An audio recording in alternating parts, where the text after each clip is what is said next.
الله أن اتقوا الله وقولوا قولا سديدا يصلح لكم أعمالكم ويغفر لكم ذنوبكم ومن يطع الله ورسوله فقد فاز فوزا عظيما.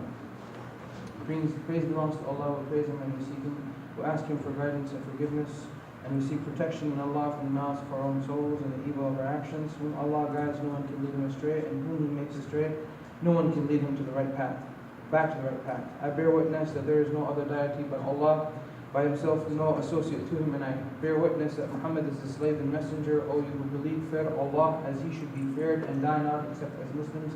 O you who believe, fear Allah and say a word directed to the truth, that He may make your conduct whole and sound and forgive you your sins. He that obeys Allah and His messenger has then attained the highest achievement. Inshallah, today I will be talking about I will be reading some excerpts from a book, and this book is a book that talks about Muslims being strangers at the start and at the very end of times. At-Tabarani, who is a famous scholar, says, "Verily, for every matter there's a progression and a regression." It is something like the force Newton's laws, where you push something, it equally pushes back, and this is the same thing. You will progress to a certain stage, and there will be a regression, and we see this throughout time. And verily, from the progression of this religion is what you used to be upon, from blindness and ignorance, and what Allah has sent me with. And verily, from the progression of this religion is that the clan was taught Islam by its family members, to the point that there was not found amongst the tribes anyone except for one evildoer or two evildoers. So these two were oppressed and degraded. When they want to speak, they are restrained, subdued, and persecuted. And verily, from the regression of this religion is that the tribe acts harshly against its family members, to the point that there is not seen amongst them anyone except one scholar, one with understanding, one faqih or two faqihs. Thus they will both be oppressed and degraded. If they speak and command the good and forbid the evil, they are restrained, subdued, and persecuted, and they will not find any supporters or helpers in that matter. So it says, a time came when the Muslims first came and the Prophet Muhammad ﷺ first came. There was a time where everyone committed acts of ignorance, acts of terror, acts of violence. And then Islam came and taught them the deen, taught them the path, taught them the true path, Salahuddin, the middle path, and people started following the religion. And a time came where there's only one or two people who committed acts that were against the nature, the human nature, against Islam. And then after that, a time will come where people who are learned will forget what Allah subhanahu wa ta'ala has given them, and there will be a few who know what Allah subhanahu wa ta'ala, the message of Allah subhanahu wa ta'ala and His teachings. And so At-Tabari says that this time will soon come upon us where these scholars, these people who have who know the religion, will then be persecuted, prosecuted, and people will speak against them. And in fact, in many ways we see this today. We have people who do not practice the deen but want to participate in the matters of deen, meaning that if there's a certain law, they are against this law. There's certain things that in Islam that are halal, they don't want those things to occur, because they, even though they do not practice Islam, they want to participate in that. So they do not pray 5 times a day, they do not fast, they do not follow any of the teachings of Islam. But when it comes to them having an opinion about Islam, they are the first ones to give the opinion. And the scholars you will barely see on TV, on internet, you won't see the scholars there in the background. Because when the scholar says something, then these scholars are attacked. These scholars are attacked because when they say this is Islam, this is the Sunnah of the Prophet ﷺ, what happens? Well, no, this is that, it is today, it is not back then. Sure, our religion is flexible in many matters, but we see at the forefront are people who are not scholars of Islam, are people who do not follow Islam, but in fact they want to participate in the matters of Islam. And we see this, that our Prophet Muhammad ﷺ, even the scholars before them or after him, said that a time will come when they studied the Prophet ﷺ, the ahadith, that a time will come that these people who know the matters of religion will then be persecuted, will be attacked because they speak the truth, and those who do not understand the religion or participate in it will be at the forefront. Says At-Tabarani, it's a weak chain of narration. It says, and verily from its signs, that is the hour of Qiyamah, is that the believer will be in the sight of his tribe more lower in status than the young sheep. There's another one. It says, a righteous people surrounded by people abounding in much evil. Those who disobey them are greater in number than those who obey them. So the scholars teach Islam, they teach the truth, and there's a people around them. And today we see this. 90% of Muslims today do not come to the masjid. 90% of the Muslims today do not practice their Islam or do not even pray 5 times a day. And some of them that do pray will only come to Friday prayers. And after that, they do not pray 5 times a day at all. Just Friday prayers is something cultural, so they come and they pray the Friday prayers, and that's it. And most of them will not even come for Friday prayers. In fact, if Muslims prayed 5 times a day and came to the Friday Salat, we would have more masajid in number, because the masajid that we have today, which are numerous in number, would be filled. There wouldn't be enough space to take in the amount of Muslims that will come to the masajid. And we see this today, that Muslims do not come to the masjid and Muslims do not practice their deen. And when the imams or when the scholars tell them, listen, what you are doing wrong, what you are doing today is wrong, then they are the first people, the people who do not practice Islam, they are the first people to attack the scholars. Says the Prophet Muhammad, Islam began as something strange and will return to being strange as it began. And so we see this today. Islam came as something strange, meaning Allah subhanahu wa ta'ala sent his prophets and told them, listen, what are you guys doing? What are you doing?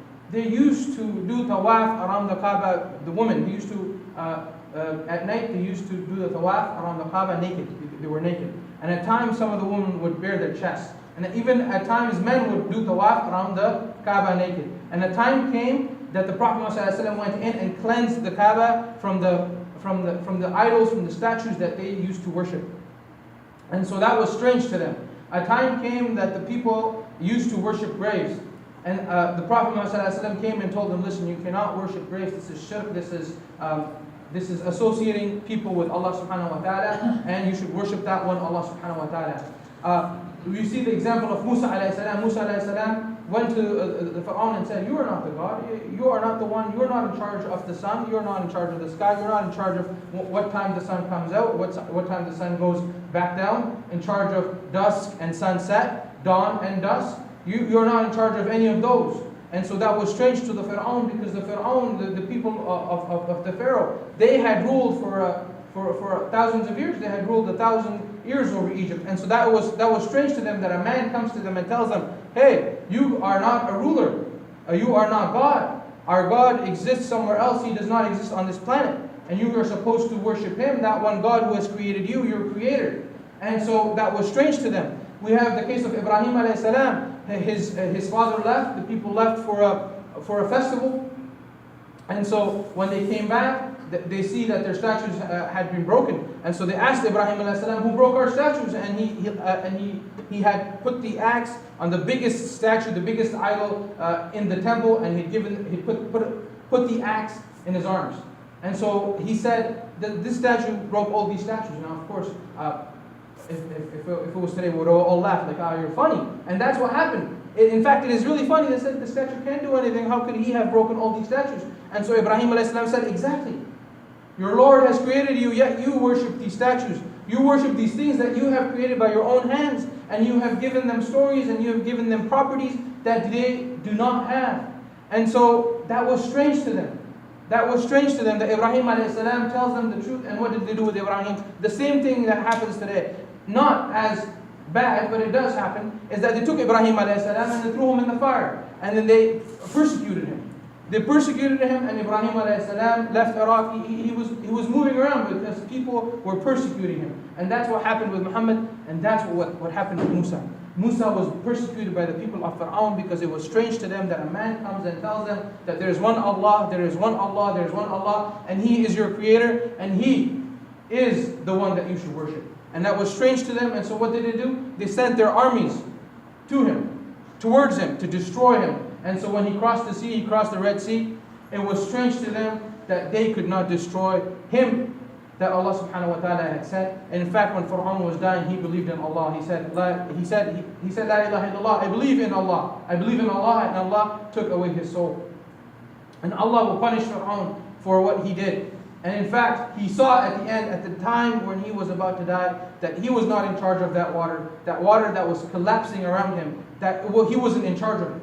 His family, the kings before him, had always thought that they were in charge of these people, that he was in charge of the slaves, of this entire civilization. He saw at that point, at that moment, that he was not the one in charge of the water that was surrounding him, that was collapsing around his body, and he was drowning in it. And he realized that Allah subhanahu wa ta'ala existed, and he yelled out to Musa alayhi salam, thinking that Allah subhanahu wa ta'ala would save him. But Allah subhanahu wa ta'ala did not save him. And we see this with all the prophets. We see this with Nuh alayhi salam, we see this with Musa, we see this with Ibrahim, we see this with Isa alayhi salam, and we see the people after Isa alayhi salam, the Christians of the time, that when they practiced their deen, that the Romans would come and they would kill them, and they would take them to the Colosseum, and they would throw them amongst the lions, and they would throw them against the gladiators, and they would be killed.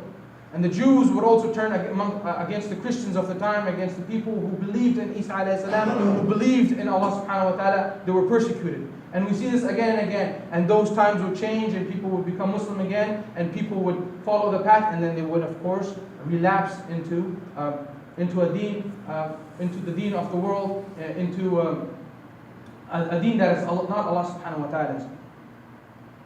Says, as for this, another says, as for this, then it does not mean that Islam will go away, but rather it means that the Ahl Sunnah will go away up to the point that there will not remain in a land any from them except one person.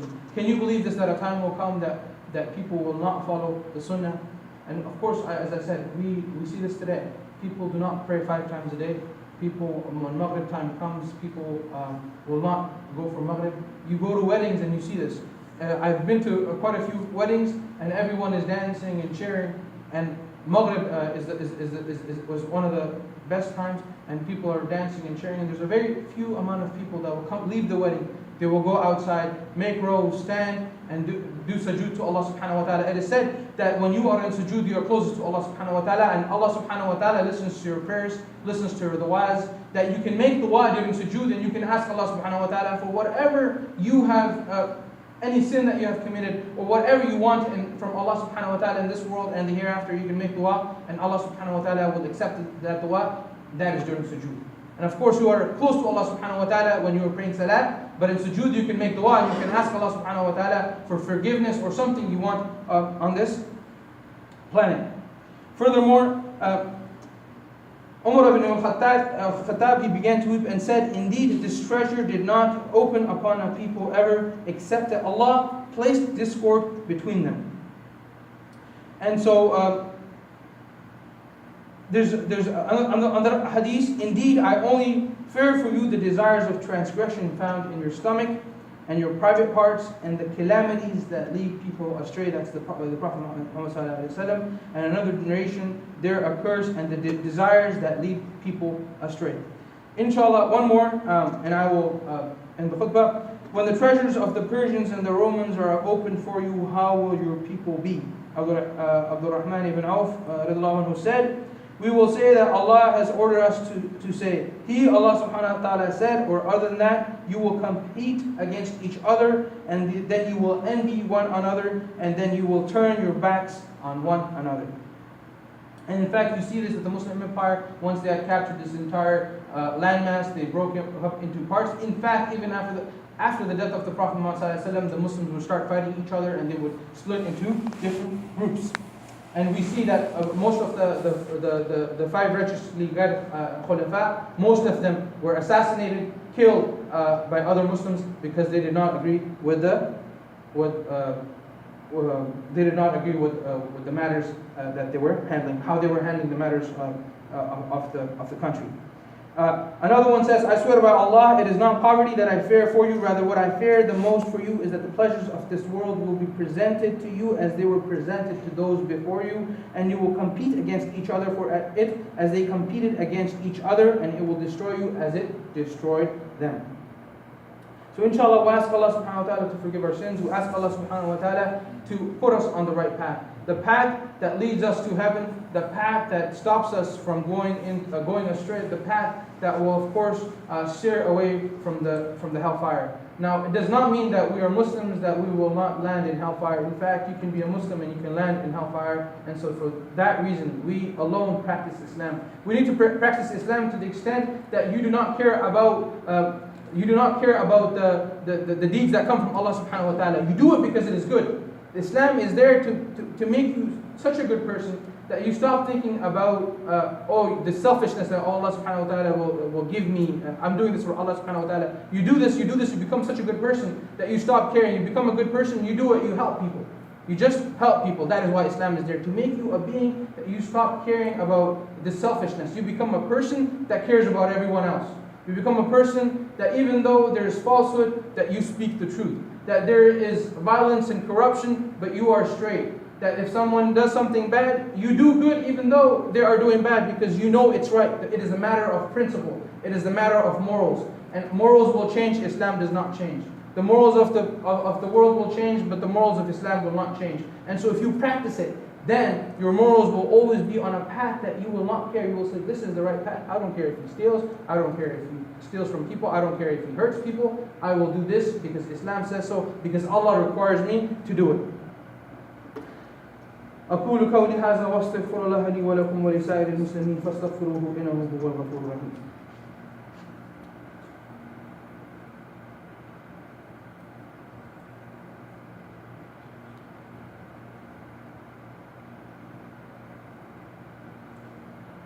بسم الله والحمد لله والصلاة والسلام على رسول الله صلى الله عليه وسلم. So we see that our Prophet knew and he was worried that Muslims would be led astray after his death. And he also knew that the Muslims that would come after him would be strong in belief, because they had not seen the Prophet ﷺ, yet they believed. And that is something that the Prophet ﷺ told his companions, that the people who would come after him would be strong in belief because they had not seen him, yet they believed his message. And so we ask Allah subhanahu wa ta'ala to put us on that path, that all the prophets, from Adam alayhi salam to the last Prophet Muhammad sallallahu alayhi wasallam, they put us on that path. That path that Allah, the path that they shed blood for, the path that they shed their tears for, the path that they give up so much for. Even people today, lots of the new Muslims, they give up so much for Islam. They give up their family because their family does not talk to them. They give up friends because their friends say they're Muslims now. They're crazy people. They're terrorists. So we do not want to associate with someone that is so extreme. They give up these things because they want to follow Islam, because they have that belief. Put that belief in your hearts, because there are other people who give up so much. We do not have to give up much because we were born Muslims. We didn't have to give up much. We read the Quran because our parents taught us the Quran. We read the hadith because our parents taught us the hadith. And it's easy for those who are born in this religion to follow that religion. It is hard for those who are newcomers who have to practice so much to come into this deen. And so we ask Allah subhanahu wa ta'ala to put us on that path, because this path, a lot of people have shed so much, have given up so much to follow this deen that Allah subhanahu wa ta'ala, He was merciful enough to send us this deen. عباد الله إن الله يأمر بالعدل والإحسان وإيتاء ذي القربى وينهى عن الفحشاء والمنكر والبغي يعظكم لعلكم تذكرون اذكروا الله العظيم يذكركم واشكروه يزدكم واستغفروه يغفر لكم واتقوه يجعل لكم من أمركم مخرجا. Slaves of Allah, Allah commands justice, the doing of good, and liberality to kith and kin, generosity to kith and kin, and He forbids all shameful deeds and injustice and rebellion. He instructs that you may remember Allah the Supreme in glory, and He will remember you, and be thankful to Him, and He will increase you in bounty. And seek His forgiveness, He will forgive you, and have taqwa of Him, God-fearing, devoutness, piety, and He will make for you a way out of your issues. Hakim as-salam.